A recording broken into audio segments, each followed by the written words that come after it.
ఐటీలో ఎంట్రీ కావాలా? Training software engineer గా అజా కోడింగ్ ట్యూటర్ లో 2 వీక్స్ ట్రయల్ పీరియడ్ లో వెంటనే చేరండి. తెలుగు వాళ్లపై అనుచిత వ్యాఖ్యలు చేసిన నటి కస్తూరిని పోలీసులు అరెస్టు చేశారు. కస్తూరి ముందస్తు బెయిల్ పిటిషన్ను మద్రాస్ హైకోర్టు కొట్టివేయడంతో పరారీలో ఉన్న ఆమెను తాజాగా హైదరాబాద్ లో చెన్నై పోలీసులు అదుపులోకి తీసుకున్నారు.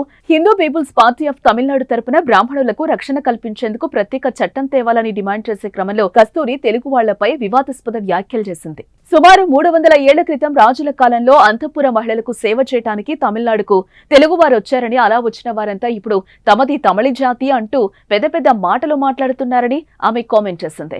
అలా అయితే ఎప్పుడో ఇక్కడికొచ్చిన బ్రాహ్మణులను తమిళులు కాదని చెప్పడానికి తెలుగువారు ఎవరు అని ఆమె ప్రశ్నించింది.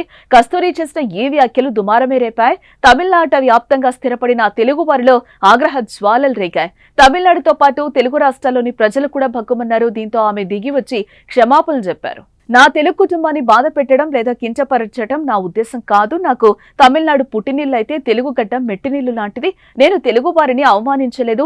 నా వ్యాఖ్యలను కొందరు వక్రీకరించారు. ప్రత్యర్థి పొలిటికల్ పార్టీలు నన్ను తప్పుగా చిత్రీకరిస్తున్నారని ఆమె అన్నారు. అనుకోకుండా వచ్చిన వ్యాఖ్యలకు నన్ను క్షమించండి అని వేడుకున్నా తెలుగు వారిలో ఆగ్రహం చల్లారలేదు.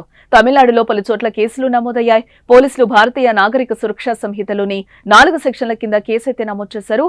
మధురై పోలీసులు తనపై పెట్టిన కేసుకు సంబంధించి ముందస్తు బెయిల్ కోసం కస్తూరి మద్రాస్ కోర్టులో పిటిషన్ దాఖలు చేశారు. కస్తూరి చేసిన వ్యాఖ్యలకు పూర్తి ఆధారాలు ఉండడంతో న్యాయస్థానం ముందస్తు బెయిల్ నిరాకరించడంతో చివరికి అరెస్టు కాక తప్పలేదు. అయితే ఆమె డీఎంకే పార్టీ నేతలు టార్గెట్ చేసి కుట్ర చేస్తున్నారని ఆరోపణలు చేస్తోంది. తమిళనాడు బ్రాహ్మణ కుటుంబంలో పుట్టిన కస్తూరి 1991లో నటిగా ఎంట్రీ ఇచ్చింది. తెలుగులో ఆమె మొదటి చిత్రం గ్యాంగ్ వార్, అనంతరం నిప్పురవ్వ, అన్నమయ్య, మా ఆయన బంగారం లాంటి హిట్ చిత్రాల్లో నటించారు. తెలుగులో కస్తూరి ఇంటింటి గృహలక్ష్మి టైటిల్ తో ఒక సీరియల్ కూడా చేస్తోంది.